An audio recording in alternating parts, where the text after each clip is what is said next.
Welcome to day 40 of confinement.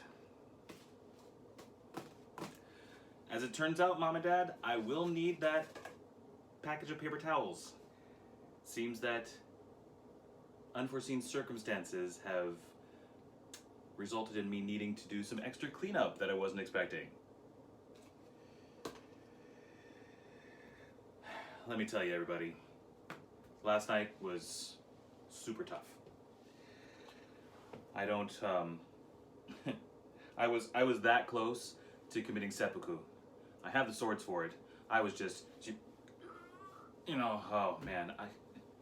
At first I was so angry. You saw, you just was screaming and then it was just, I wanted to cry. And it was just despondent and lost. And what do I do with this? And then I said, I'm going to bed. So, let me tell you, this has been an ordeal. Not that the cooking is that difficult. It's not that difficult. I don't want you to think it's this nightmare recipe. It's not really that hard. It does take a little bit of time, but so Sunday,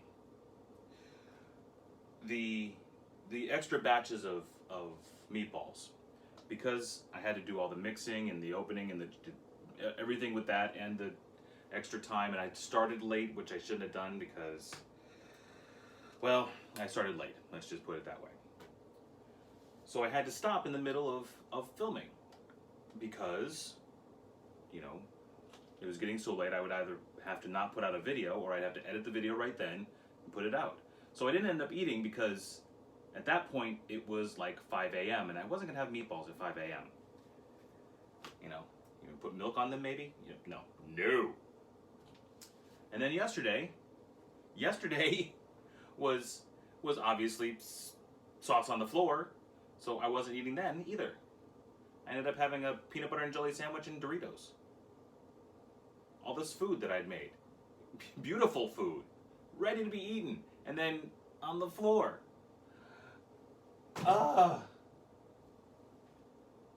So today, we're not thinking about the last 2 days. We are erasing them. The meatballs that are in the refrigerator that are already done, I'm not thinking about them. We are starting from scratch. Teddy and I went to the supermarket and we got all new ingredients. We got the tomato paste. We got the crushed tomatoes. We got the pepperoni. We got the meat. We got the cheese. We got the eggs. You have to be careful with eggs. We got the oregano. We got tuna fish. Why did we get tuna fish? Okay, we're out. Fine. We got tuna fish. So we're starting over from the beginning. We're going to take the tuna fish away because don't need that. And we're gonna do the whole recipe again with the lessons that I have learned in the last 2 days, not the least of which, do not drop the sauce as you're trying to serve the dish. So, I guess it's time for another episode of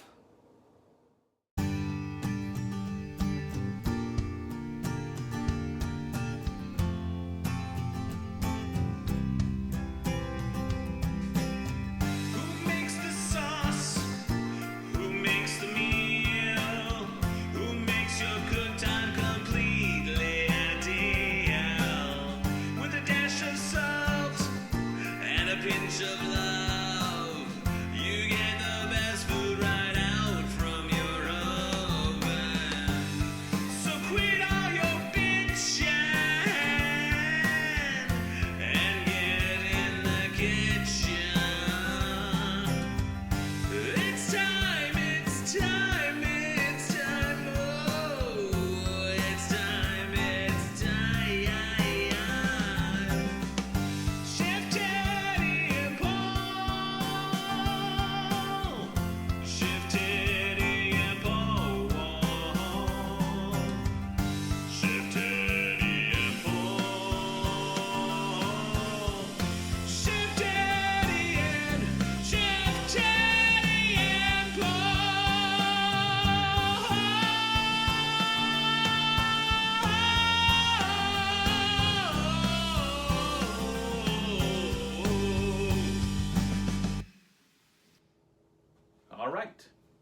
So, what'd you think of the new theme music?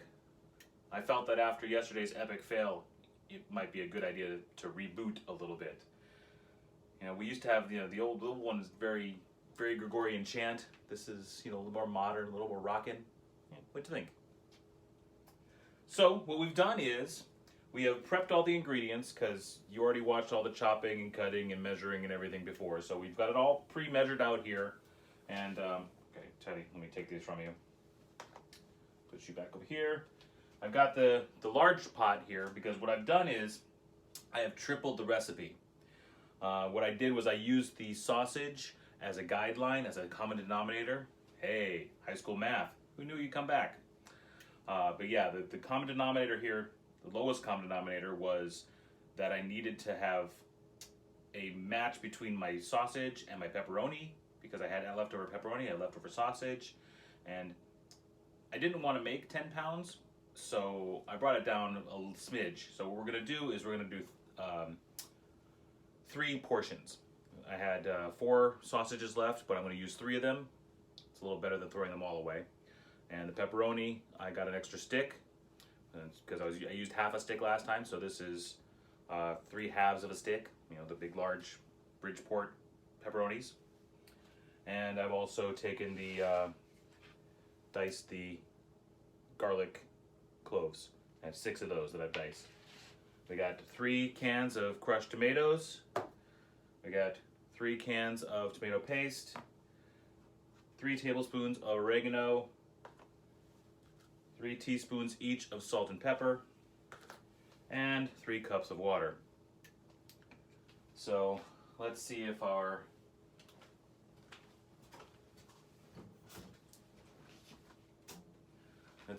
pot is at the right temperature. If it sizzles, we'll know.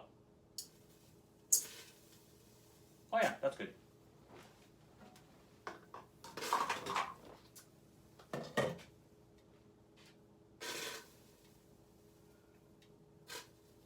That looks super cool inside there. All right, so what we're gonna do is we're just gonna dump all this.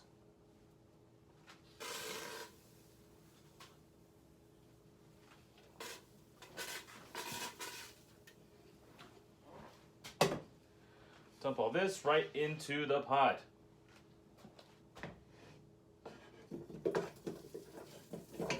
So we can saute.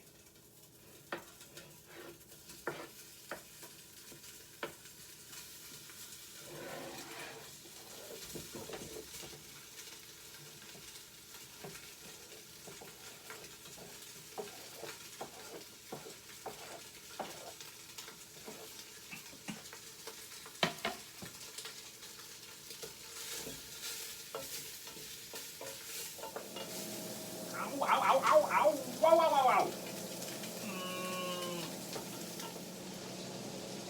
And now we add our crushed tomatoes.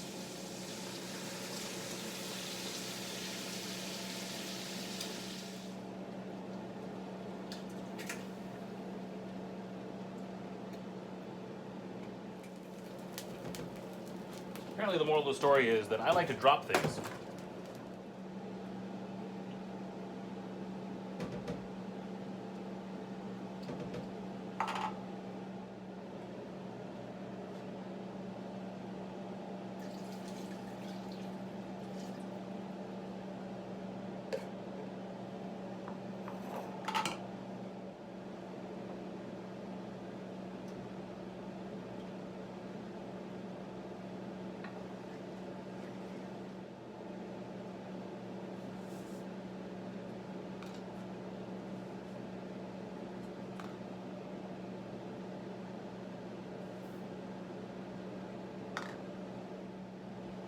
Alright, that was the salt, the pepper, and the oregano going in.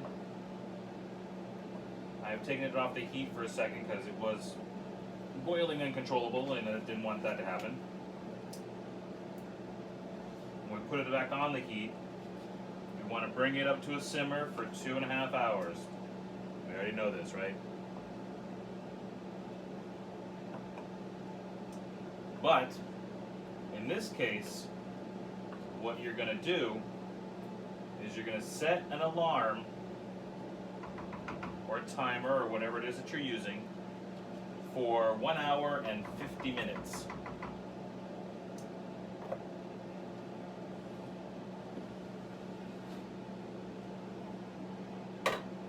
So give that a light, don't cover it all the way, cover it just leaving so that some of the air can escape.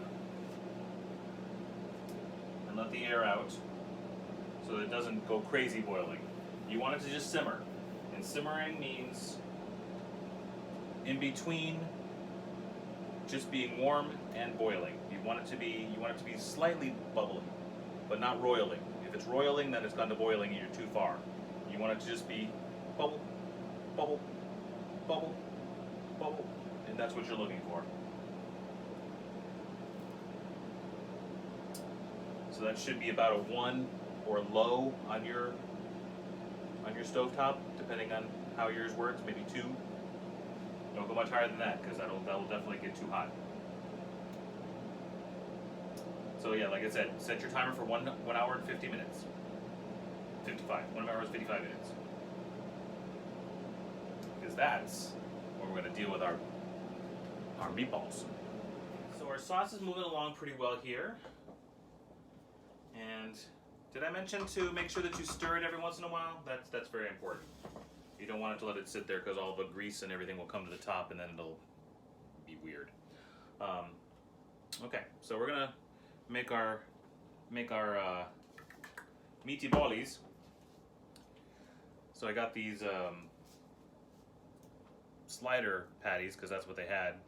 They didn't have the regular sirloin patties, but these will work just fine. And they're also exactly measured to 1 pound, which is very convenient for me. I'm going to do 2 pounds of these, so I'm doubling the recipe. I wonder how many of you realize how uncomfortable it is for me to touch this stuff with my hands. Ugh. Just is not my thing. I just don't like it. I don't like getting dirty. Ever since I was a kid. My mother told me about that when I was younger. Well, not younger, but when I was old enough to really not be a kid anymore, but for her to tell me stuff about my childhood, that I just didn't like to get dirty. Other kids would be playing in holes and digging and trying to, do the let's dig to China thing, or whatever. And I was like, no, I don't want to get dirty. I never wanted to be outside and play in the dirt. It's just not my thing. Very clean kid.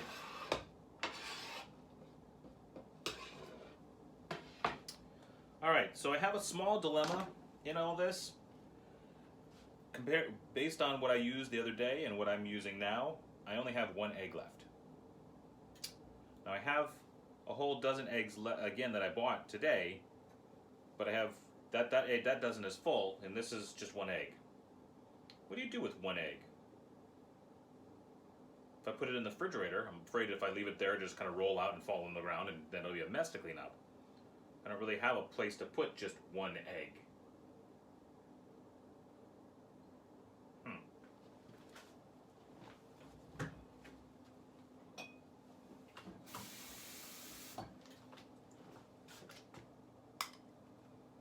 And now it's safe.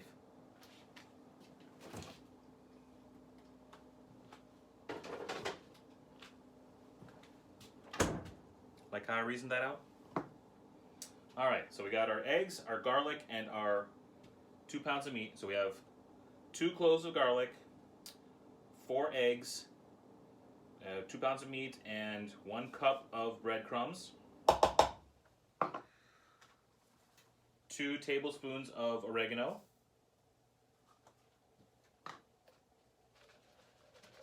half a cup of that smelly cheese,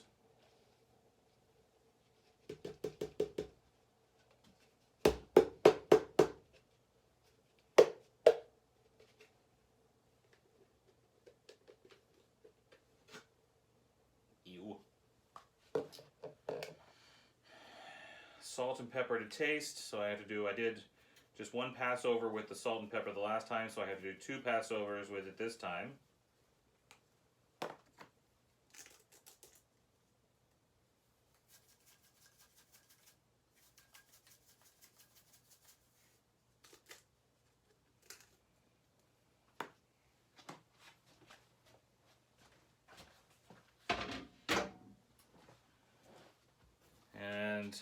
4 ounces of raisins.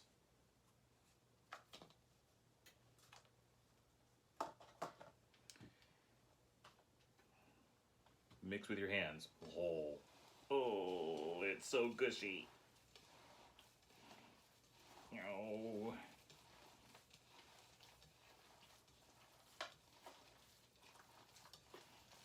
I can feel it squishing underneath my fingernails. That is not fun. Now, you don't have to do it with your hands. You can do it with a whisk or a mixing bowl, but that's not as good because you can overwork the meat. And this way, you know when it's fully mixed and you don't have to keep like beating it or doing weird things to it. This is just uncomfortable. Blech. And now my nose itches. Oh man. Oh, oh, that itches. Did my hair just go on the meat?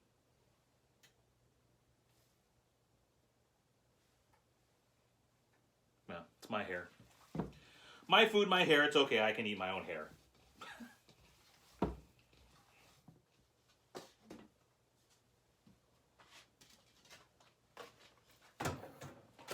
Got myself a couple flavor plates. Wish that I thought to grab those before I got my hands dirty. But, you know, improvisation. All right. And the same thing as we did. We make small 1-inch diameter meatballs that look like this. You see that? Look how beautiful he is. Isn't he the most amazing little thing you have ever seen? I will little kiss it. No, I'm not gonna do that. That's gross. Close your eyes. Make a wish. Count to 3. Come with me and you'll be in a world of pure imagination. Look around and you'll see into your imagination. We begin with a spin, traveling through the world of my creation. What you see will defy explanation. If you want to view paradise, simply look around and view it. Anything you want to do it. You can change the world. There's nothing to it. There is no place I know to compare with pure imagination. Living there, you'll be free if you truly wish to be.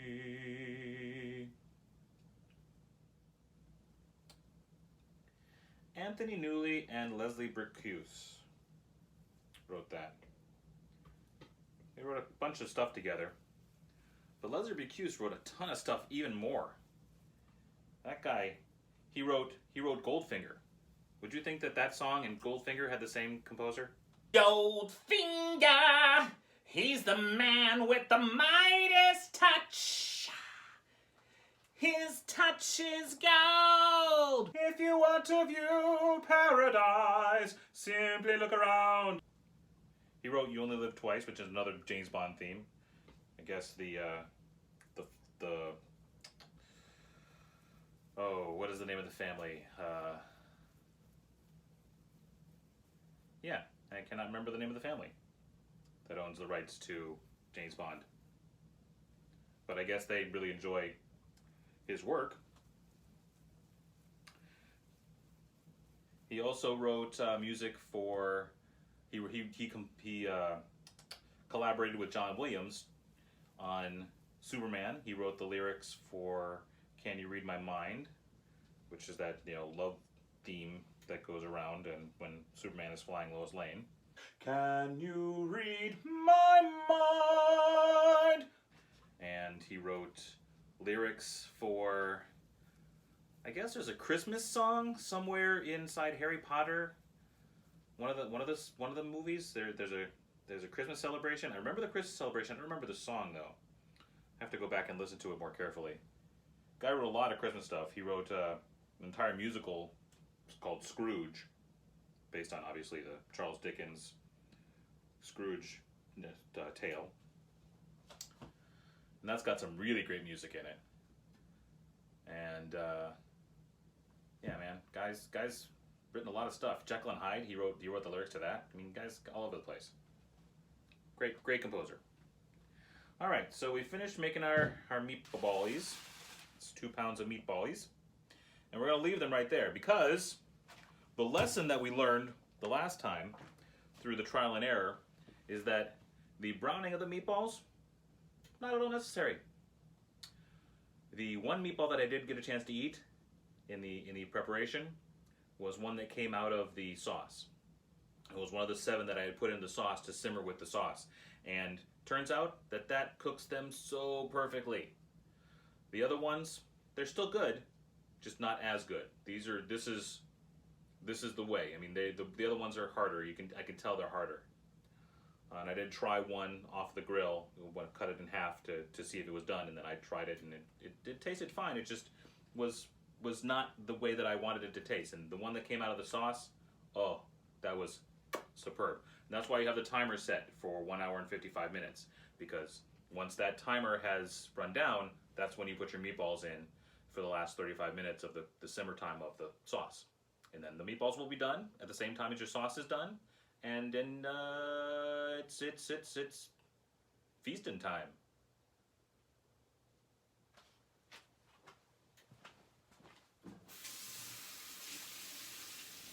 Broccoli.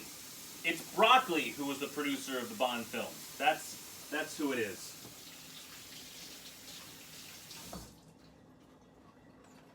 Albert Broccoli and his family, they own the rights to all the Bond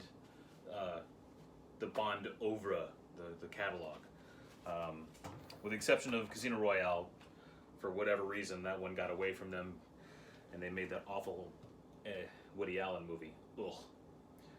Or, and I guess Thunderball. Yeah, Thunderball was remade. If you didn't know that, Thunderball was remade. See, what happened when they produced Thunderball originally in '65 was Broccoli took on a producing partner, and in the contract there was some written in that they would be sharing the rights to the story. And lo and behold, nearly 20 years later, this other guy said, you know what, I want to get back into the Bond business. And so he said, I'm going to make a Bond movie. And Broccoli said, no, you can't. You're not allowed. And he said, yes, I can. I have the rights to this Thunderball script, and I'm going to use it. So what he did was he took the same exact script, modernized it. He took it from 65 and moved it to 83. And he hired Sean Connery, who had quit being Bond 12 years earlier. And now we had Octopussy in 1983, and he had Never Say Never Again in 83. So you had these 2 competing Bonds in the same year. And essentially it's the exact same story.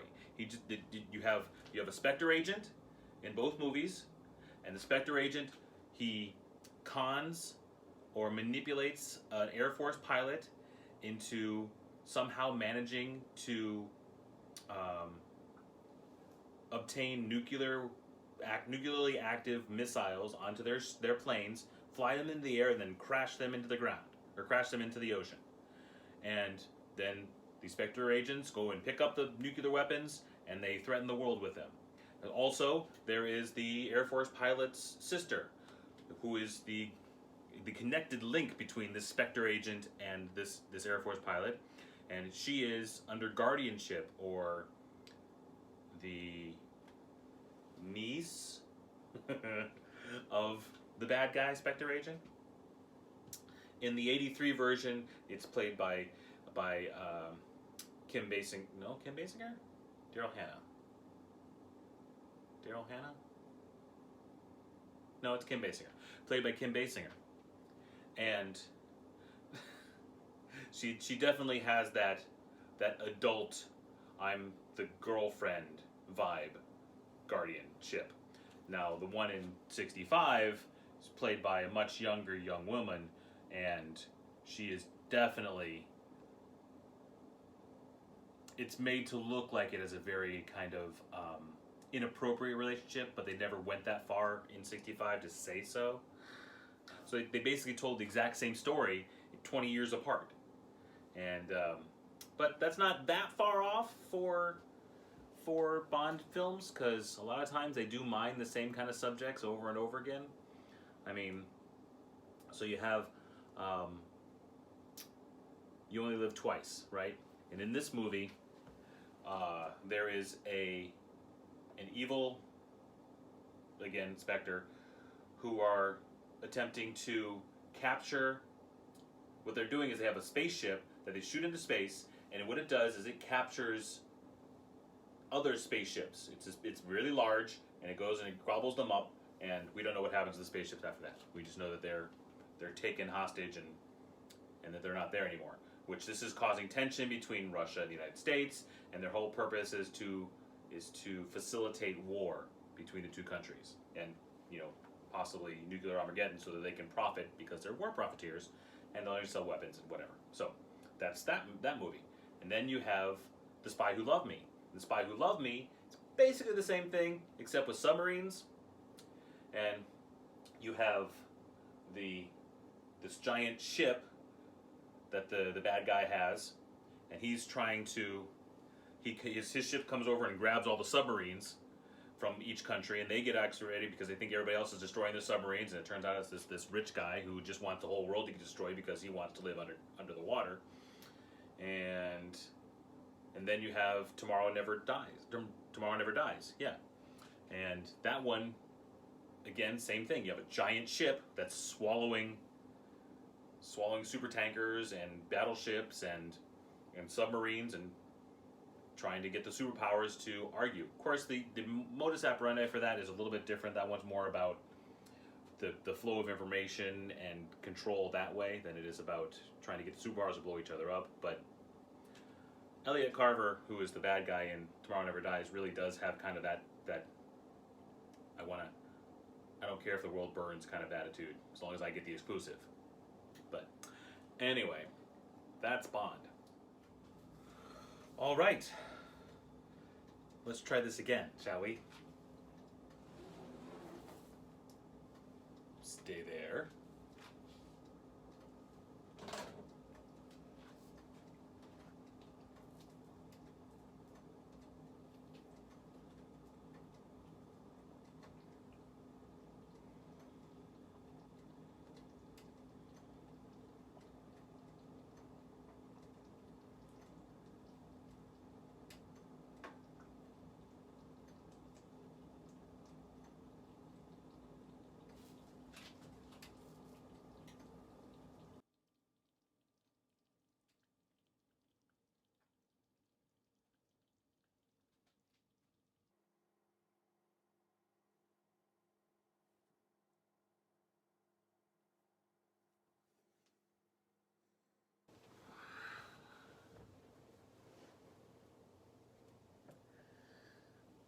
Well, everybody, looks like we did it, right?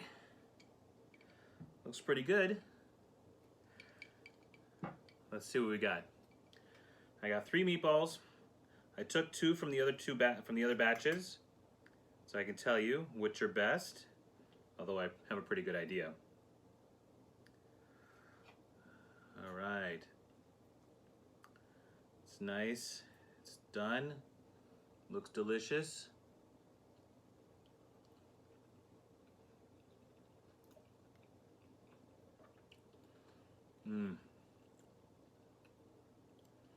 That's great. That's the one from today. Here's the one from yesterday with the Italian herbs, breadcrumbs. Should taste a little bit different.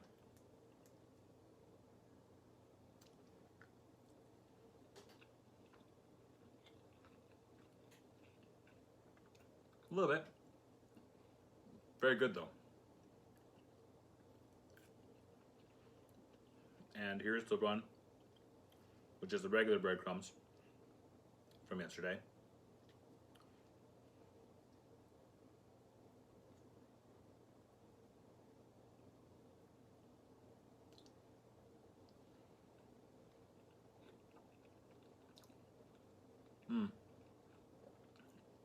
So good. But definitely, I was right. The ones that were made inside the sauce, not only is it the easiest method, you don't have to stand around browning all the meatballs for hours and hours, but they have a nice moistness to them. They're well done easily through.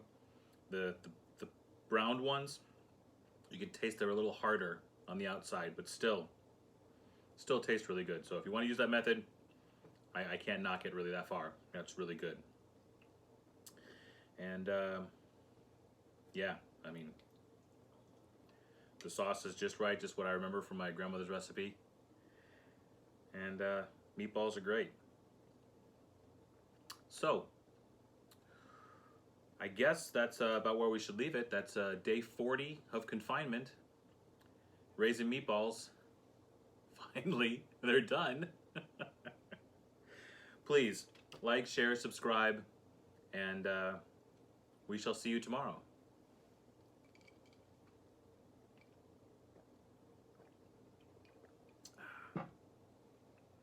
It's fruit punch. Well, I told you weren't going to like it. Why did you ask for a margarita? I made you a margarita. That's what it's supposed to taste like. You were there for the video with the alcohol tasting. You know it doesn't taste good. No, I will not get you one. Get it yourself. I'm eating. Refrigerator is right there. Go get it. You know you can help yourself to anything you want.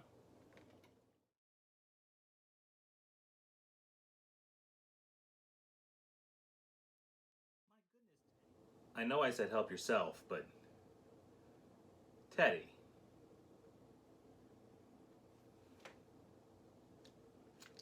That's a lot. Well, it's good though. So, next episode, desserts? Yeah, desserts.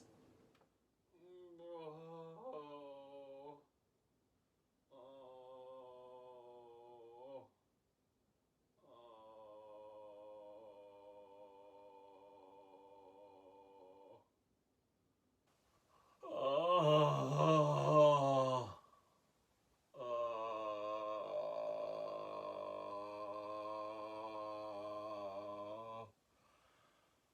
15 meatballs was too many. Oh, it's growing in my stomach.